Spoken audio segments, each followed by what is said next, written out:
ये हो गया जैसे षडज सबसे नीचे वाला स्वर एक राग। फिर एक हो गया मध्यम, उसमें भी सारे गामा पौधा नी, ये 7 स्वर होंगे। उसके बाद में पंचम, एक तीसरा जो ग्राम आएगा वो आएगा पंचम।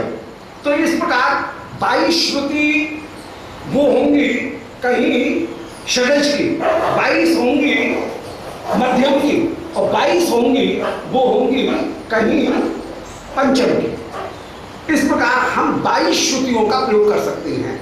अब इन 22 श्रुतियों में भी सारे गामा पौधा नी, ये जो स्वर हैं, इन स्वरों में ही सा नी सारे साता ऐसे मिलाकर के, कुछ स्वरों को मिलाकर के जो समूह बनाया जाएगा उसको हम कहेंगे जाति।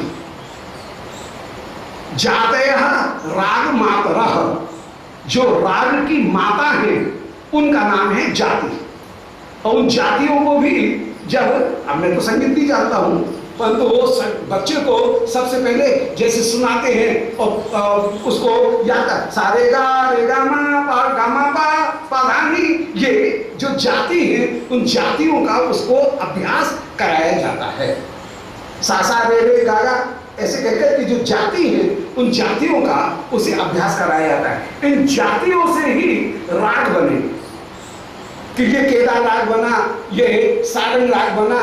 तो श्रुतियां जो है वो श्रुतियों के आधार पर बना स्वर, स्वरों के आधार पर बनी जाति, जाति के आधार पर जो स्वर हैं उन स्वरों से बने राग। वो जो स्वर हैं वे 3 ग्राम में विराजमान हैं, षडज मध्यम पंचम, ये 3 ग्राम विराजमान हैं। और इन 3 ग्रामों में जो स्वर हैं उन स्वरों का कहीं अपूर्व से जातियों के आधार पर गायन होते हुए विराजमान है।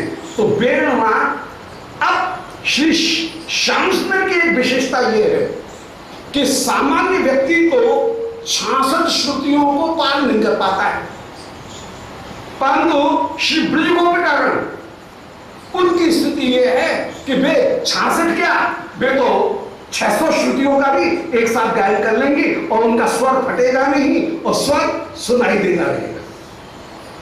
फिर सामान्य जितने भी मनुष्यगण हैं उनकी स्थिति, गायिकाओं की स्थिति यह है कि वे यदि गायन करने के लिए विराजमान होंगे तो स्वर को शुद्ध रूप में निकालना बड़ा कठिन है। स्वर को साधना, स्वर तो ब्रह्म है, और स्वर को साधना सामान्य गायकों के लिए बड़ा कठिन, क्योंकि सामान्य गायकों के कंठ वो कहीं कफ बात इत्यादि दोषों से दूषित हैं। तो शुद्ध स्वर निकलना, वो एक स्वर भी शुद्ध होना वो बड़ा कठिन है। परंतु स्वर जाति अमिश्रता पुण्य पूजताते नो प्रियता साध्य साध्य, श्री रासलीला में वर्णन कर रहे हैं श्याम सुंदर और गोपिकागण जिस समय गाती हैं उस समय स्वर जाति अमिश्रता, इनके यहाँ पर शुद्ध जो स्वर जाति है वो इन गोपिकागणों के द्वारा प्रकट होती है। इन गोपिकागणों की विशेषता ये कि ये केवल स्वर को ही प्रकट नहीं करती है, बल्कि स्वर के साथ में स्वर की श्रुतियों को भी प्रकट कर देती है। जैसे सा स्वर में 4 श्रुति हैं, रे में 3 है, गा में 2 है, मा में फिर 3 श्रुति है, फिर सारेगामा पा में फिर 4 श्रुति है। तो इस तरह से फिर 4 श्रुति हो जाएंगी, 3 के बाद में फिर 4 हो जाएंगी। तो इस तरह से एक ग्राम में केवल 22 श्रुति हुई, 4 3 2 3 4 2 3 4 ऐसे करके वो 22 श्रुति कहीं होती है। तो एक ग्राम में केवल 22 श्रुति कहीं विराजमान हो सकती है।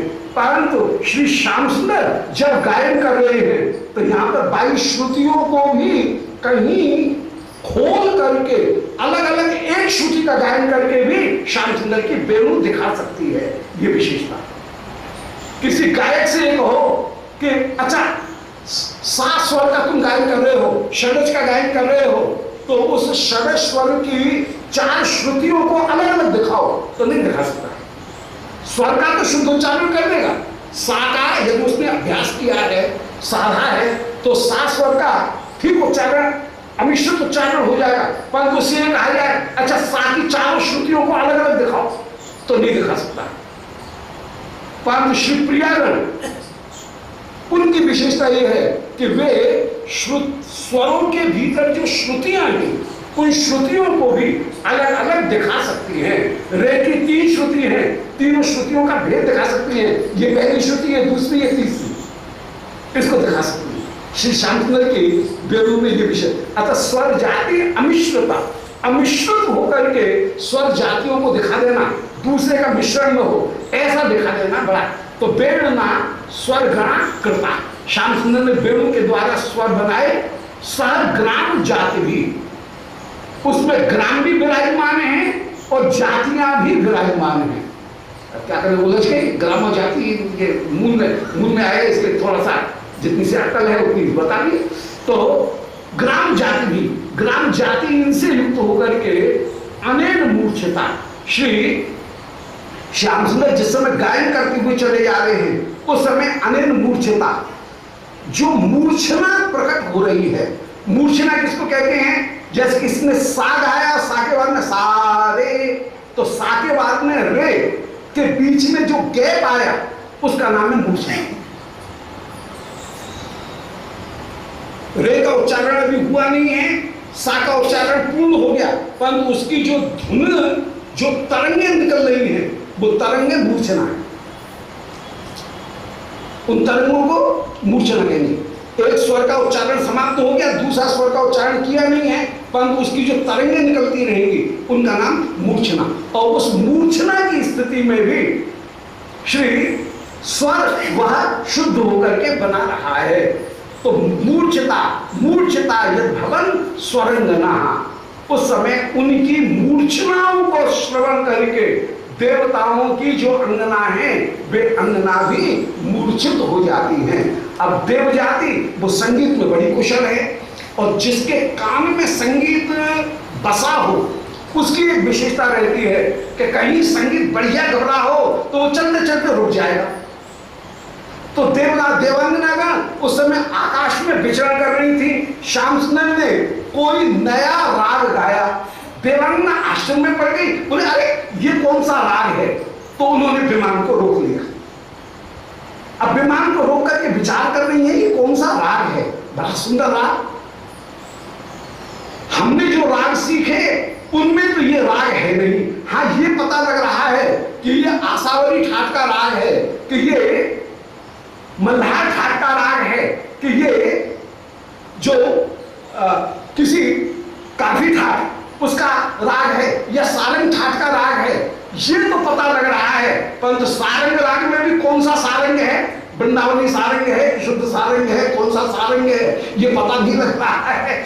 और हमने जो सारंगी के भेद सुने हैं उन सारंगों में के भेद में तो ये राग आता नहीं है, क्योंकि उसमें तो इस स्वर का तीव्र प्रयोग है नहीं, उसमें तो कहीं मध्यम प्रयोग है, कोमल प्रयोग है, और यहाँ पर तो इस स्वर को बड़ा तीव्र लगाया गया। ये सुनकर के वे देवांगना सब मूर्छित हो जाती हैं, आश्चर्य में पड़ जाती हैं। तो मूर्छिता यद भवन स्व अंगना, स्व माने स्वर्ग की अंगनाएं भी मूर्छित हो जाती हैं। और एनम अत्र तदुपालभेत कहा। अब बताओ इस श्यामसुंदर के इस वेणुनाद को उपालभेत कह, किसकी सामर्थ्य है जो श्यामसुंदर के इस वेणुनाद की बराबरी कर सके? कोई भी उसकी बराबरी कर सकने में समर्थ नहीं है। ऐसा अद्भुत वो वेणुनाद विराजमान, जिसमें वेणुनाद स्वरगणा कृता, सारे गमा ये स्वरगण प्रकट हो रहे हैं। सारे ग्राम जाति भी, ग्राम के साथ में, तीनों ग्रामों के साथ में, और जाति माने राग की माता जो है उन जातियों के साथ में प्रकट हो रहे हैं।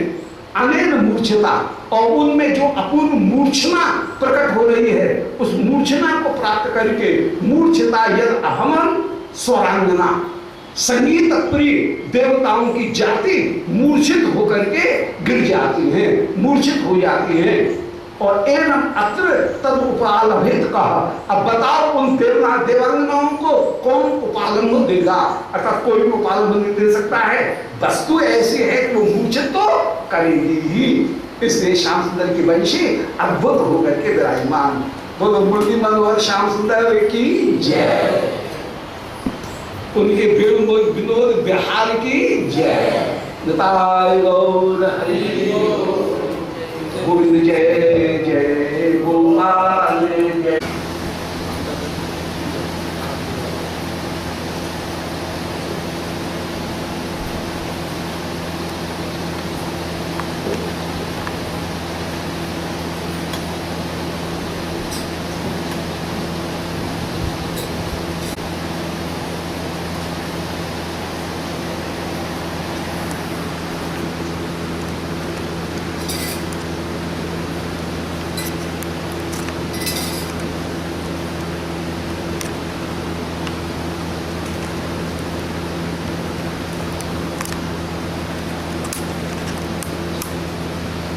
वृंदावन बिहारी लाल की जय। श्री निताय गौर हरि बोल।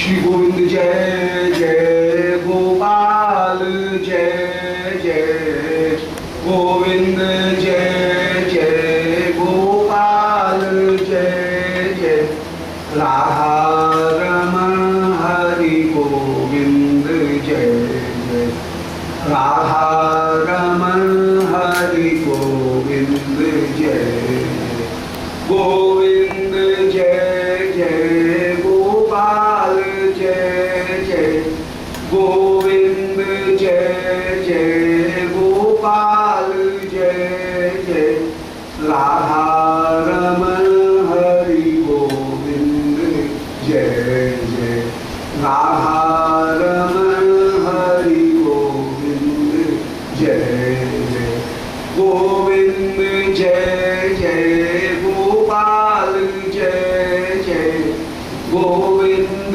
जय जय गोपाल जय जय राधा रमण हरि गोविंद जय जय राधा रमण हरि गोविंद जय जय बोल वृंदावन बिहारी लाल की जय। ओम नमो भगवते पुराण पुरुषोत्तमाय।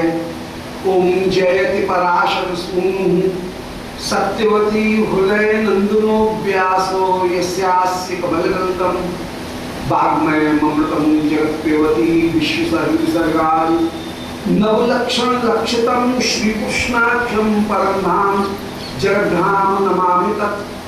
हृदयस्य प्रेरणया प्रवर्तितोऽहं पराकुर्वोऽपि तस्य हरेः पदकमलं वन्दे श्री चैतन्य देवस्य वन्देऽहं श्रीगुरो श्रीयुतपदकमलं श्रीगुरु वैष्णवांश्च श्रीरूपं साग्रजातं सहगण रघुनाथान्वितं तं सजीवं साद्वैतं सावधूतं परिजनसहितं श्रीकृष्ण चैतन्य देवं श्रीराधा कृष्ण पादान् सहगण ललिता श्री विशाखान्वितांश्च आजान लंबित भुजौ कनकावदातौ संकीर्तनैकपितरौ कमलायताक्षौ विश्वंभरौ द्विजवरौ युगधर्मपालौ वन्दे जगत्प्रियकरौ करुणावतारौ वन्दे कृष्णपदारविन्दयुगलं यस्मिन् कुरंगीदृशां वक्षोजप्रणीकृते विलसति स्निग्धोऽङ्गरागस्वतः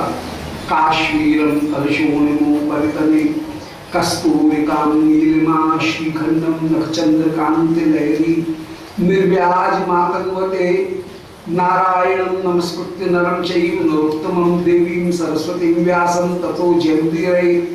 श्रीराधा प्राणबन्धो चरणकमलयोर्केशशेषाद्यरम्या या साध्या प्रेम सेवा ब्रज चरित परै गाढ़ लौल्यैकलभ्या सास्यात् प्राप्तायां तां प्रथयतु मधुना मानसी मस्य सेवां भाव्यां रागाध्वपांथै ब्रजमन चलितम नैतिकम तस्य नोमि वाञ्छाकल्पतरुभ्यश्च कृपा सिन्धुभ्यैव च पतितानां पावनेभ्यो वैष्णवेभ्यो नमो नमः। पूर्वान्धे धेनुवृन्दै विपिनमनुसुतं गोष्ठलोकानुजातं कृष्णं राधाप्यलोलं तदभिसृतकृते प्राप्त तत्कुण्डतीरं राधां चालोक्य कृष्णं कृतगहगमनां आर्यार्कार्चनायै दृष्टां कृष्णप्रवृत्त्यै प्रहृतनिजसखी वटत्मनेत्रां स्मरामि। बोलो वृंदावन बिहारी लाल की जय। परम मंगल श्री कृष्ण भावनामृत महाकाव्य, जिसमें श्री युवा सरकार की दैनंदिनी नित्य लीला का, अष्टयाम सेवा का ध्यान करते हुए, मानसी सेवा करते हुए श्री विश्वनाथ चक्रवर्ती पाद विराजमान और साधकों को भी मानसी सेवा प्राप्त कराते हुए श्री प्रियालाल के प्रेम माधुर्य का सर्वोत्तम आस्वादन प्राप्त करा रहे हैं।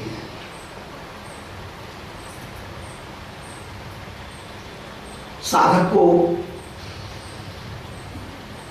उपकरण की सेवा भी करनी चाहिए। राजसी सेवा वो तो करेगा ही, परंतु राजसी सेवा, उपकरण की सेवा, उसकी कहीं न कहीं सीमा है।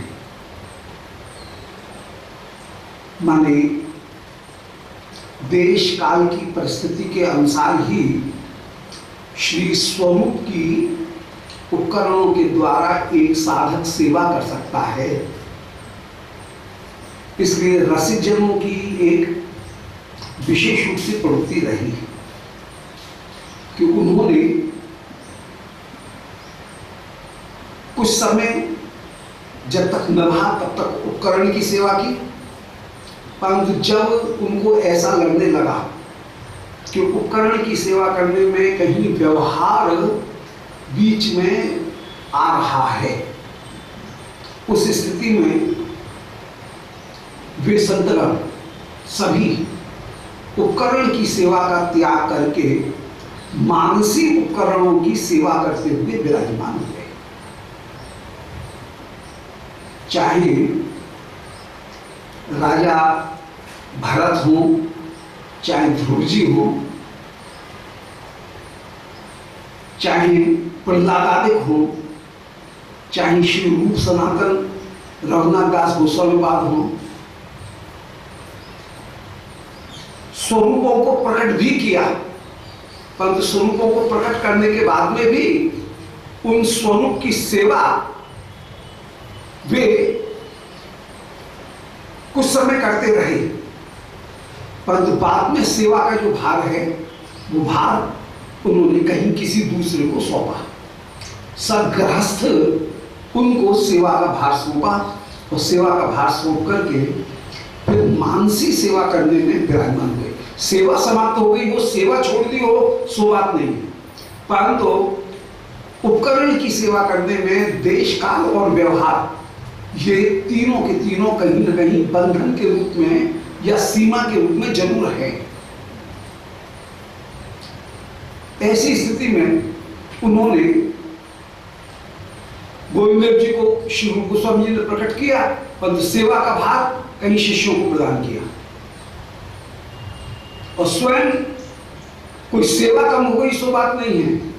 मानसी सेवा जब कर रहे हैं उस समय उनकी मानसी उपचार तो कहीं और ज्यादा बढ़ गए।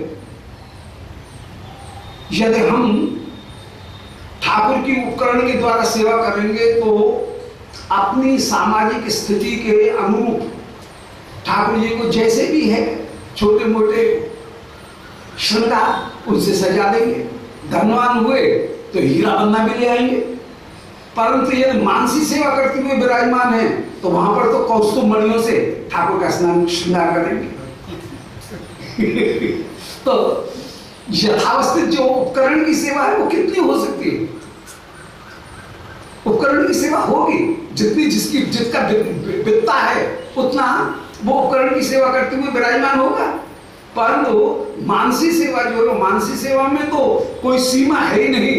मन के द्वारा फिर वहां पर कहीं कांच के टुकड़ों से ठाकुर जी को सजाने की क्या जरूरत है? वहां पर तो फिर जो कौस्तुभ मणि है उन कौस्तुभ मणियों से ठाकुर जी का श्रृंगार होगा।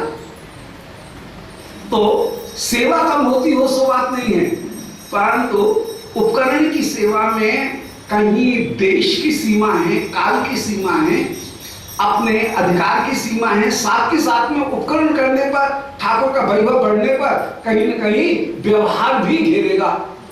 जमीलबाजी भी उत्पन्न होगी, कभी कोर्ट में भी भागना पड़ेगा, मुकदमाबाजी करनी पड़ेगी, सब कहीं न कहीं कोई व्यवस्था है सेवा के लिए, वो भी करना पड़ेगा। परंतु उसके बाद में मानसी जो सेवा है, वो मानसी सेवा अपूर्व होकर के विराजमान है, वो कितनी भी की जा सकती है।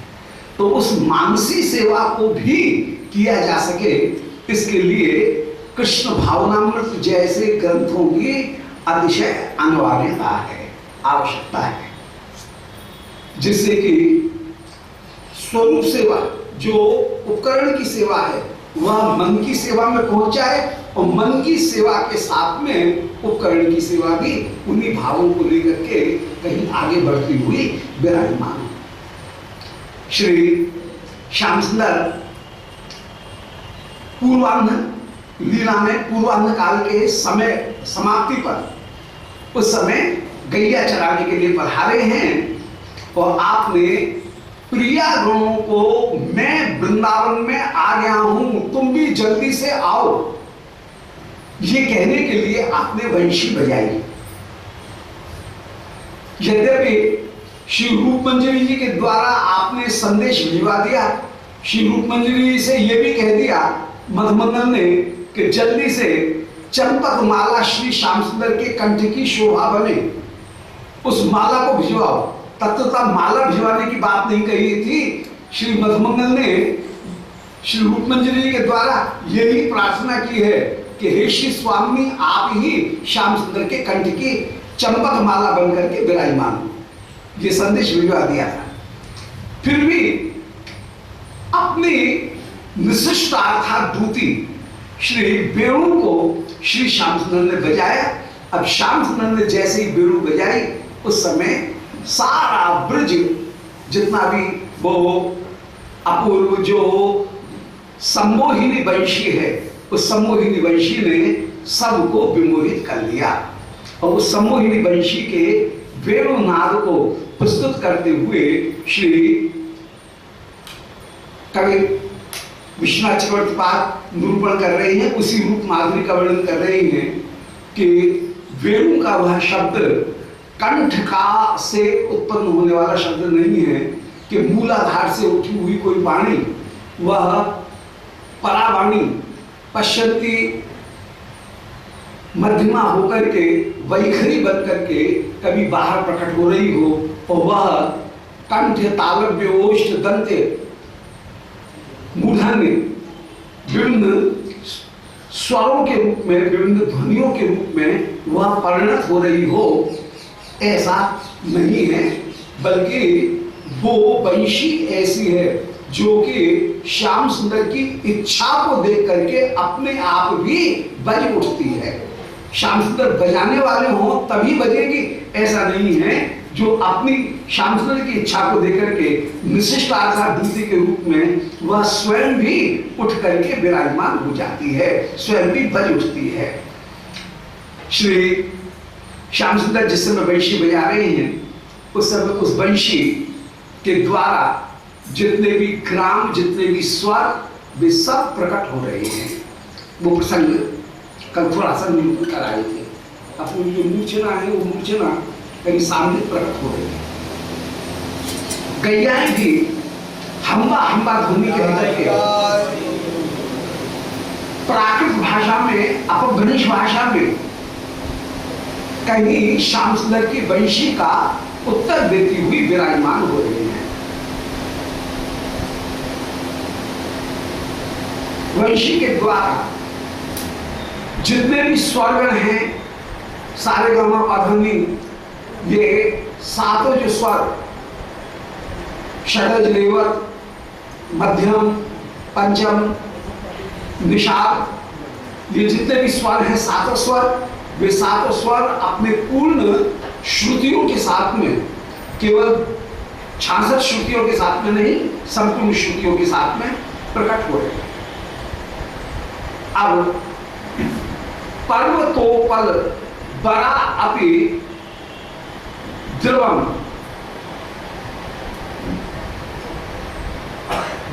पर्वतोतिशयत प्रपेदरे सर्वतोप्यधिक कक्खटार पथम सर्वोपि दधरे दिकाम रति। 49वां श्लोक देखेंगे कि पर्वतोपल बड़ा अपि द्रवम, पर्वत के जो उत्पल है, माने पर्वत के जो उपल है, माने पत्थर, वे पर्वत के उपल भी, पर्वतोपल बड़ा जो बड़े कठिन हैं, श्री गोवर्धन के वे कठिन पर्वत भी श्याम सुंदर के वेणुनाद को सुनकर के अपि द्रवम, द्रवीभूत होकर के विराजमान हो रहे हैं, पिघल रहे हैं। और श्याम सुंदर जहां जहां अपने चरण रखें वहां वहां इतने कोमल हो जाएं कि श्याम सुंदर के चरण उन पर्वतों के ऊपर यों की त्यों अंकित हो रहे हैं। तो पर्वत उपल, उपल मान पत्थर, पर्वत के पत्थर अपि द्रवम, वे द्रव भाव को प्राप्त हो रहे हैं। कैसे? बोले पर्वतोतिशयता, मानो आज श्याम सुंदर मेरे पास में पधारे हैं, उनके आगमन का पर्व देख करके, मन उत्सव का अवसर देख करके वे पर्वत अत्यंत अत्यंत द्रवीभूत हो गए। अब पर्वत शब्द में यमकलंका के कितना सुंदर प्रयोग, पर्वतः पर्वत, पर्वत एक पर्वत का अर्थ हुआ पर्वत और दूसरा अर्थ हुआ जैसे दीपावली का पर्व, होली का पर्व, पर्व शब्द का जैसे प्रयोग करते हैं। तो पर्वतः उस पर्व के कारण, मान उत्सव के कारण आज श्याम सुंदर पधारे, तो एक पर्व का अर्थ हो गया उत्सव और दूसरा पर्व का अर्थ हो गया पहाड़। तो श्री गोवर्धन पहाड़ वे पर्वतः आज श्याम सुंदर के चरण स्पर्श के उत्सव के पर्व का आस्वादन करके, पर्व को प्राप्त करके अत्यंत अत्यंत द्रवम प्रपेदरे, द्रवीभूतता को प्राप्त हो गए हैं।